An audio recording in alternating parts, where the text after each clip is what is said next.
నువ్వు విశ్వాసముతో కూడిన మాటలు ప్రతి సందర్భంలోనూ మాట్లాడితే వాడు నీ మీదకి తీసుకొచ్చే ఆలోచనలన్నీ నువ్వు చిట్లగొట్టగలుగుతావు, వాడిని గెలవగలుగుతావు.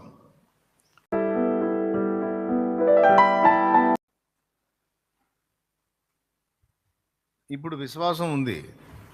విశ్వాసం ఏ సందర్భంలో అపవాది దగ్గర ఎలా దాన్ని అప్లై చేయాలో గ్రహించాలి. దాన్ని నువ్వు గట్టిగా చేపట్టితివేని వాడు ఏ పక్క నుంచి వచ్చినా నువ్వు వాడిని తన్నగలుగుతావు. నీ అపరాధాలు తీసుకొని వచ్చాడు అనుకో, యేసు రక్తాన్ని తీసుకొని ఎదురుపోవాలి వాడికి నువ్వు. అర్థమైందా? యేసు రక్తాన్ని తీసుకొని పోవాలి. నీ పరిస్థితులను బట్టి వాడు నిన్ను కృంగదీశాడు అనుకో, నీ మీద అగ్ని బాణాలు వేస్తూ ఉంటాడు. విశ్వాసాన్ని డాలుగా పెట్టాలి. నేను అనుభవించుచున్న వాటన్నిటిని నాకు ఆశీర్వాదంగా ఆయన మార్చగలడు. నాకు ఆ విశ్వాసం ఉంది.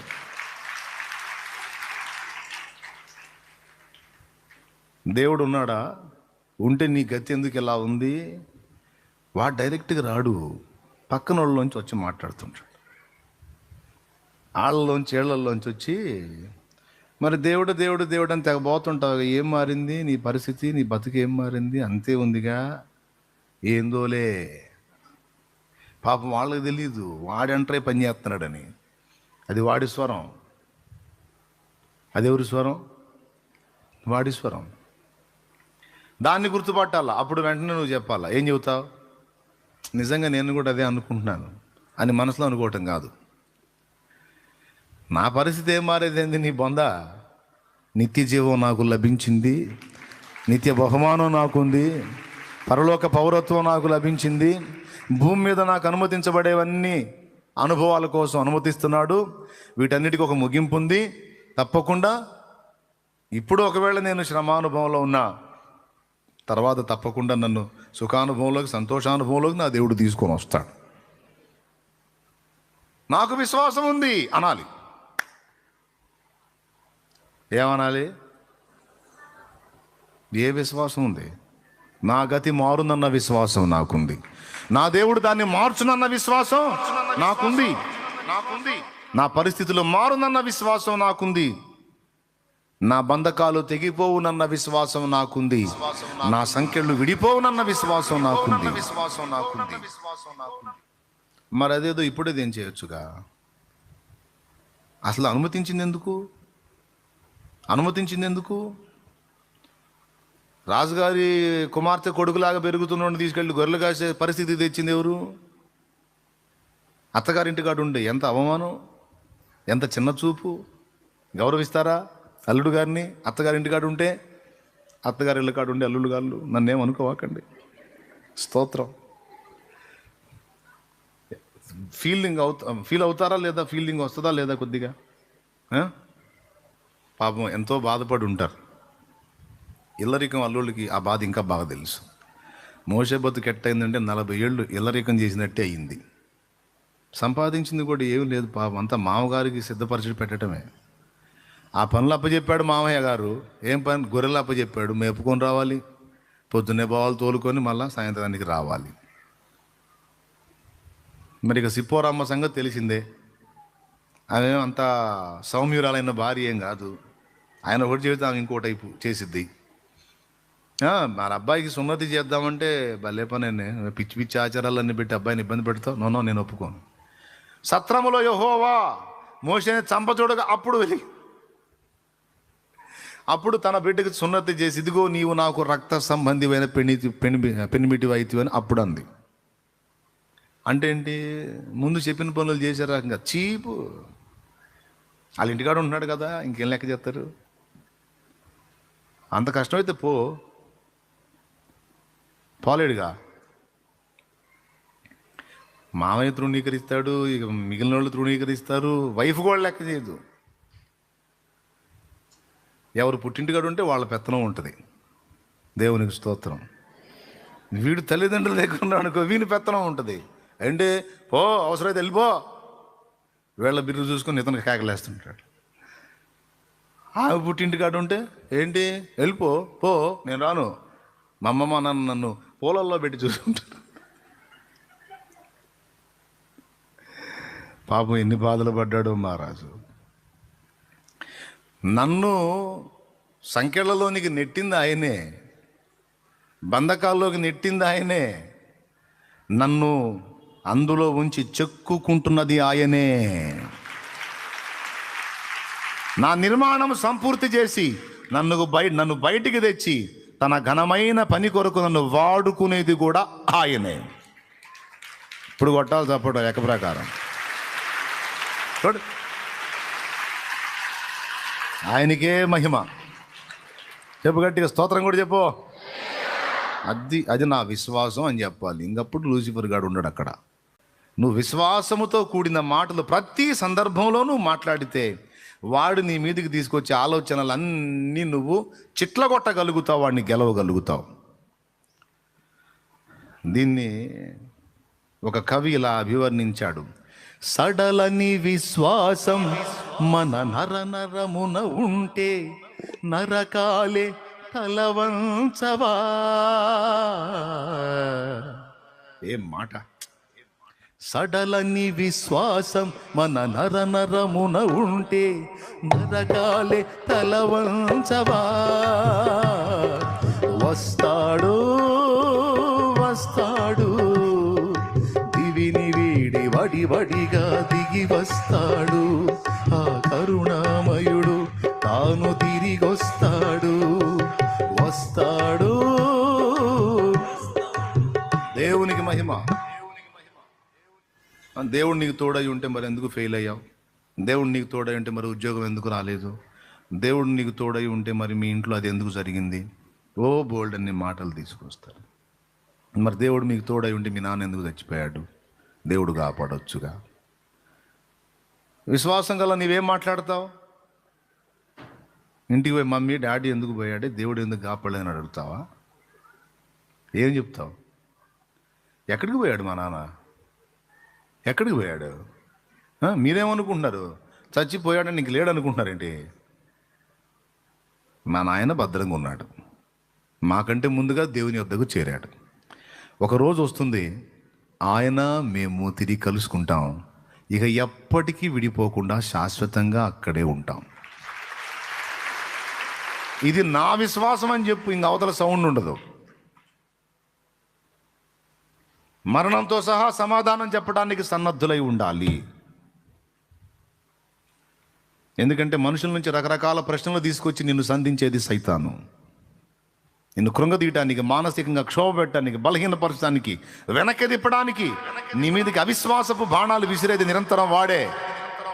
వాడిని ఎదుర్కోవడానికి విశ్వాసాన్ని ఒక ఆయుధంగా నువ్వు వాడాలి. సాతానును జయించు రహస్యము యేసు రక్తము, దేవుని వాక్యము. ఈ రెండిటి యందు ఉంచిన విశ్వాసము. ఇప్పుడు చెప్పండి, సియోను మార్గములో పలు శోధనలు రాగా. పాడండి అందరూ కలిసి.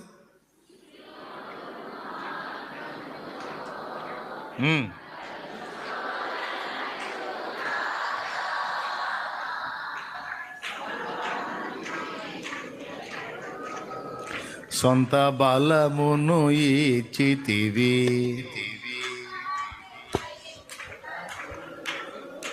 సొంత బలము. కానీ మోషే మాత్రం సగం పాట అట్ట పాడుకున్నాడు స్టార్టింగ్లో 40లో. ఫరో సాతానుకు సాదృశ్యంగా ఉన్నాడు. అర్థమైందా? ఫరో ఎవరికి సాదృశ్యంగా ఉన్నాడు? సాతానుకు సాదృశ్యంగా ఉన్నాడు. వాణ్ణి జయించాలంటే దేవుని యందు సగం విశ్వాసమును, తన సొంత జ్ఞానం, సొంత బలం, సొంత విద్యల మీద సగం జ్ఞానం, ఆ సగం విశ్వాసం పనికిరాదు. సంపూర్ణంగా దేవుని యందు విశ్వాసం ఉంచితేనే వాణ్ణి కొట్టగలం.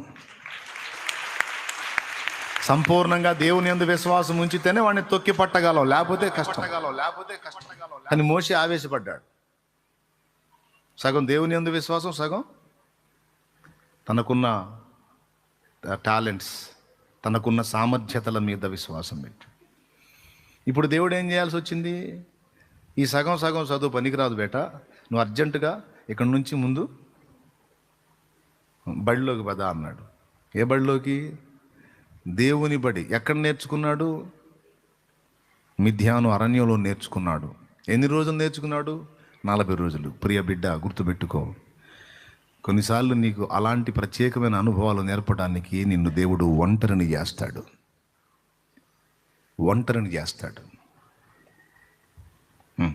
నిన్ను ఆదరించేవాళ్ళు, ఆదుకునేవాళ్ళు, అర్థం చేసుకునేవాళ్ళు, ప్రేమించేవాళ్ళు, నీకు సపోర్టుగా నిలిచేవాళ్ళు అందరినీ కూడా దూరం చేసి కూర్చోబెడతాడు. భార్య, పెంకె భార్య, ఆమె తండ్రి, అల్లుడు ఇంటబడి ఉంటే చీపేగా, ఇంకేమాత్రం ఆదరణ దొరికిద్ది?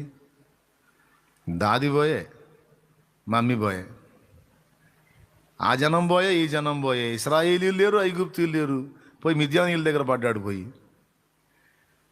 చూడండి, ఏది లేదు, ఒంటరి అయిపోయాడు. ఈ పాటలు పాడుకుంటూ కూర్చున్నాడు, ఒంటరిగా ఉన్నాయి విలపిస్తున్నానని. పిల్లరా, నేను చెప్పేది మీలో ఎంతమందికి అర్థమైందో కానీ నిజంగా నిజం. కొన్ని అనుభవాల కోసం దేవుడు కావాలని అందరి నుంచి నిన్ను పక్కకు తీసుకొచ్చి ఒంటరి గువ్వగా చేసి పడేస్తాడు. ఇక నిరీక్షణే ఉండదు, ఎవరో చదువుకుంటారన్న ఆశ ఉండదు, నిరీక్షణ ఉండదు, శూన్యం అయిపోయింది. ఎవరికి వెళ్ళి చూడటానికి ఉండదు. ఇక అందరూ చేతులు ఎత్తేస్తారు, నిస్సహాయులం బాబు, మేమేం చేయలేము, అమ్మ నిస్సహాయులం, మేమేం చేయలేము. ఎవరు వచ్చారు మోషే కోసం? అమ్మ వచ్చిందా? బిడ్డ పోయాడని అమ్మని రానీరు, ఐగుప్తు బానిస. పోనీ ఫరో కుమార్తె వచ్చిందా? నా కుమారుడు ఏడి, మోషే ఏడి, ఎటుపోయాడు, కనుక్కోండి, నా బిడ్డను తీసుకోండి అందా? హంతకుడుగా ముద్ర వేయబడ్డాడు కనుక అతనికి సపోర్ట్ చేస్తే వాళ్ళు కూడా నేరస్తులు అవుతారు. అందరూ సర్దుకున్నారు. ఇక ఆదరించేది లేదు, ఓదార్చేది లేదు, ధైర్యపరిచేది లేదు, ప్రోత్సహించేది లేదు, కర్తవ్యాన్ని గురించి రేపేవాళ్ళు లేరు. ఒంటరి గువ్వ. దేవుని బడిలో ఒంటరివి నీవు. ఇక ఇప్పుడు నీ కనపడేది నలుదిశలా ఆయనే. ఇక ఎటు పక్క చూసినా నలుదిక్కులా ఆయన ఒక్కడే. ఇక నిరీక్షణే లేదు, ఇక ఆధారం లేదు. ఒంటరినై తోడు లేక ఓడునై తిని, ఓదార్చెవారు లేక భారమై తిని. ఒంటరినై తోడు లేక ఓడునై తిని, ఓదార్చెవారు లేక భారమై తిని. తండ్రి నీ తోడు లేక ఓడునై తిని, తండ్రి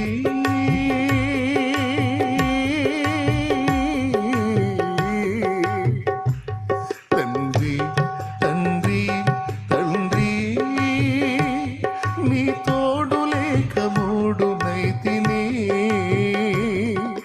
నీ తోడు దొరికాక చిగురించి తిని, నీ తోడు దొరికాక చిగురించి తిని.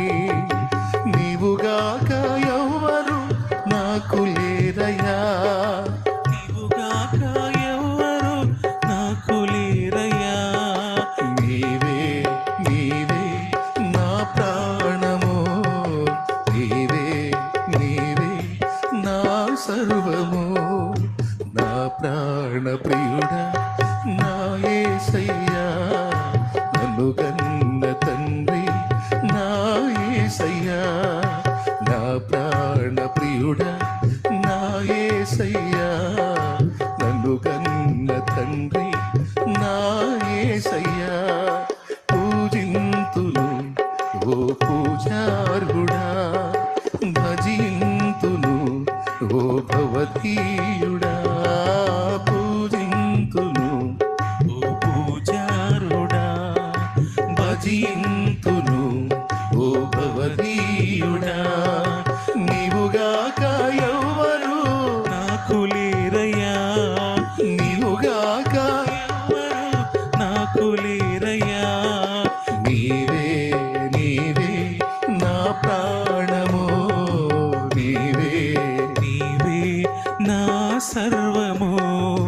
నా ప్రాణ ప్రియుడా నా యేసయ్యా, నన్ను గన్న తండ్రి దేవునికి మహిమ. ఆ బడిలో పాఠాలు నేర్పాలంటే ఇంకా ఏ దిక్కు ఉండనియాడు. నేను ఇంకోటి కూడా చెప్తున్నా, నీ మీదున్న ఏర్పాటును బట్టి భవిష్యత్తులో దేవుడు నిన్ను వాడుకోవాలన్న సంకల్పాన్ని బట్టి నీకు దాని తీవ్రత ఉంటుంది, ఆ పరిస్థితుల తీవ్రత ఉంటుంది. అర్థమవుతుందని నేను చెప్పేది. ఎక్కడ ఎటుపక్క నిరీక్షణ లేకుండా కట్టడి చేయబడతావు నువ్వు. మరొక పెద్ద పనుంది మోషేతో, మళ్ళా 40 ఏళ్ల పనుంది మోషేతో. తానేమనుకున్నాడు, 40 ఏళ్ళు నాకున్న టాలెంట్స్ ఏంటి, నాకున్న నైపుణ్యం ఏంటి, నాకున్న సామర్థ్యం ఏంటి, నాకున్న క్యాడర్ ఏంటి, నేను వేస్ట్ అయిపోతుంది నా జీవితం, నా టైం అంతా వ్యర్థమైపోతుంది, నా టైం అంతా వేస్ట్ అయిపోతుంది, అయ్యో నిష్ప్రయోజనంగా గడిచిపోతుంది. ఎంత క్షోభించుంటాడో కదా. తనకున్న ఆ విద్యలన్నీ, ఆ టాలెంట్స్ అన్నీ కూడా నిష్ప్రయోజనం అయిపోయి కేవలం గొర్రెలు కాసే పని. తనకున్న సామర్థ్యం ఎక్కడ, నాలెడ్జ్ ఎక్కడ, గొర్రెలు ఎక్కడ? కొంతమంది అనుకుంటారు, అసలు నేను చేసిన స్టడీ ఏంటి, నా స్థాయి ఏంటి, ఇప్పుడు నేను చేస్తున్నది ఏంది నాకు ఇంత దారుణంగా అయిపోయింది నా పరిస్థితి. నా స్టడీ ఏమో తీవ్రంగా ఉంది, కానీ నేను చేసేదేమో ఎక్కడో అధపాతాళంలో ఉన్నట్టుంది. ఏంటి నాకు ఇది? దేవా, ఎందుకు నాకు ఇలాంటి గతి పట్టించావు నువ్వు అన్న ప్రశ్న నీకు పుడితే ఆయన అంటాడు, నువ్వు మోషేవి నాయన అంటాడు. నువ్వు మోషేవి తల్లి. తప్పదు. నీ సాధ్యతలు, సామర్థ్యతలు మొత్తం వ్యర్థపుచ్చాలి. వాటి మీద నీకున్న విశ్వాసం అంతటి నీ చిట్ల కొట్టాలి, దొళ్ళగొట్టేసేయాలి, వెళ్ళగొట్టేసేయాలి. పూర్తిగా నీవు నా మీదనే ఆనుకునేటట్టు నేను నిన్ను చెక్కుకోవాలి. ఎందుకంటే సగం సగం కలిగుండి యుద్ధానికి పోతే శత్రువు చేతుల్లో నువ్వు చస్తావు. వాడిని అన్ని వైపుల నుంచి నువ్వు కట్టడి చేసి దెబ్బ కొట్టాలి, వాడిని తొక్కి పట్టాలి అంటే పూర్తిగా నీవు నా యందే విశ్వాసం ఉంచాలి, నా వైపే చూడాలి, నా మీదే ఆనుకోవాలి. పూర్తిగా నన్నే నిరంతరం హత్తుకుంటేనే. ఇక నీ వాటి మీద, వేటి మీద నువ్వు ఆనుకోకూడదు. అవన్నీ వ్యర్థపుచ్చబడాలి. పూర్తిగా ప్రతి విషయమునకు నీవు నా వైపు చూస్తేనే వాడి తాట తీయగలుగుతావు.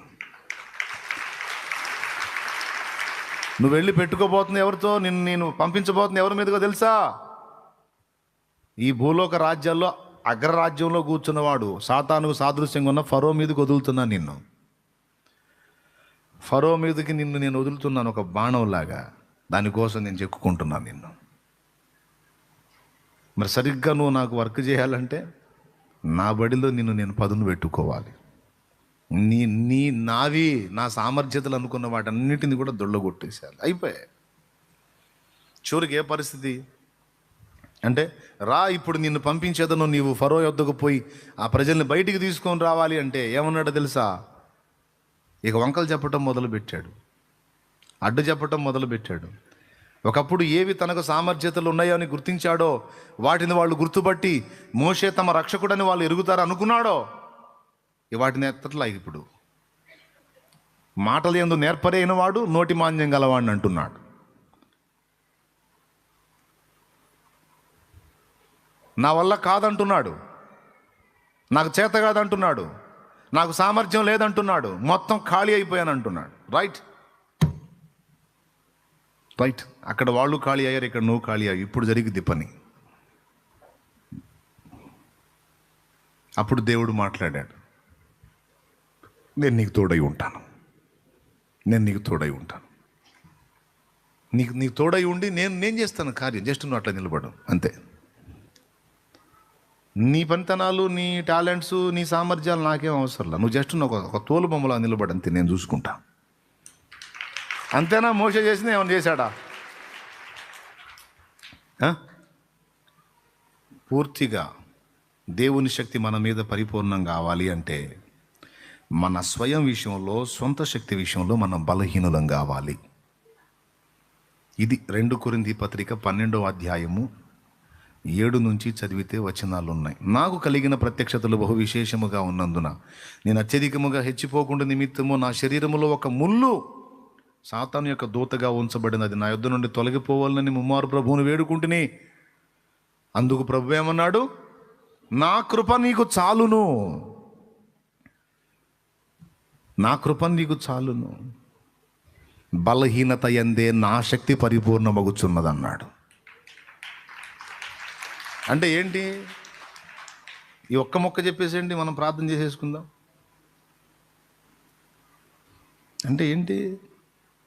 మన స్వయం విషయంలో, మన సొంత టాలెంట్స్ విషయంలో, మన సొంత సామర్థ్యతల విషయంలో మనం బలహీనులము అని గుర్తుపట్టాలి. వాటి మీద డిపెండ్ అవ్వకుండా పూర్తిగా ఆయన మీద ఆనుకుంటేనే జయ జీవితం సాధ్యమవుతుంది. ఆయన మీద ఆనుకున్న భక్తులందరూ జయ జీవితాన్ని అనుభవించారు. ఈరోజు నువ్వు, నేను, మనం అందరం కూడా అదే పాఠాన్ని నేర్చుకుందాం. క్లియర్గా అర్థమైంది కదా? మోషే ఫస్ట్ ఎటాదు విశ్వాసం ఉంది, దేవుని మీద విశ్వాసం ఉంది, తన స్వయం మీద కూడా తనకు ఇప్పుడు స్వయం ప్రస్తావన లేదు, ఖాళీ అయిపోయింది. ఇప్పుడేంటి? చాలునయ్య నీ కృప నా జీవితానికి, చాలునయ్య నీ కృప నా జీవితానికి, సాగిపోదు యేసయ్యా సాగరాలే ఎదురైనా, సాగిపోదు యేసయ్యా సాగరాలే ఎదురైనా, చాలునయ్య నీ కృప నా జీవితానికి. అది నీ దగ్గర ఏం లేవా? ఏం లేదయ్యా. అట్లా ఎవరైతే పూర్తి విశ్వాసంతో దేవుని మీద ఆనుకుని ఆయన ఎందే నిరీక్షణ నిలుపుతారో వాళ్ళు నిత్య విశ్రాంతిని అనుభవిస్తారు. పూర్ణ శాంతి అనేది వాళ్ళు అనుభవిస్తారు.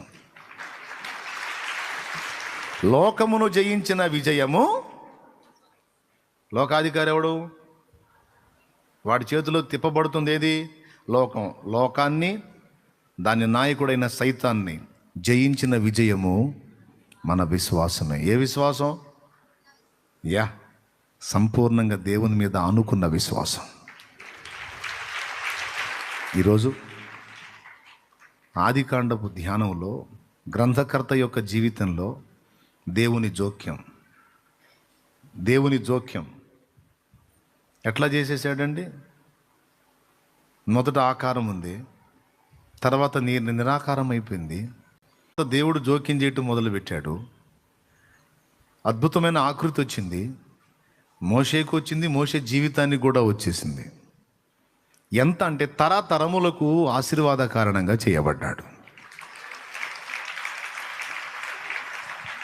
అవునా?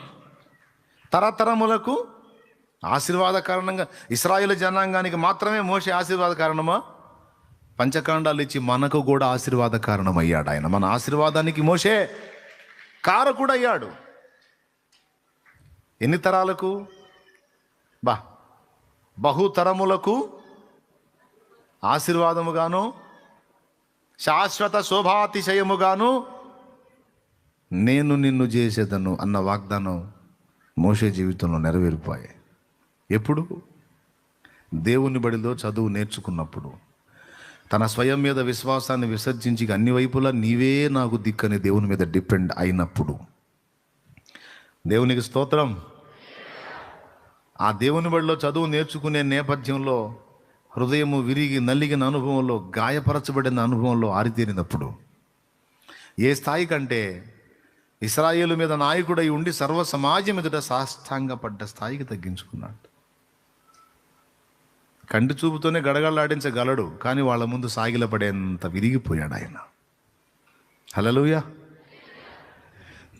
కాబట్టి దేవుడు మనల్ని అటు రీతిగా చెక్కడానికే జోక్యం చేసుకున్నాడు, స్వీకరించాడు. ప్రారంభంలో ఒక విధంగా ఉంది, తర్వాత ఆ ఆకృతి నీ జీవితం కోల్పోయింది. అయితే ఇప్పుడు దేవుని చేతుల్లోకి తీసుకున్నాడు. దేవుని బడిలో నిన్ను సిద్ధపరచుకుంటున్నాడు. తప్పకుండా ఒక సాకారాన్ని నీ జీవితంలో ఆయన తీసుకొస్తాడు. ఒక సాకారం నీకు ఇస్తాడు ఆయన. ఓకే, నువ్వు మంచి ఆకారాన్ని నీకు ఇస్తాడు.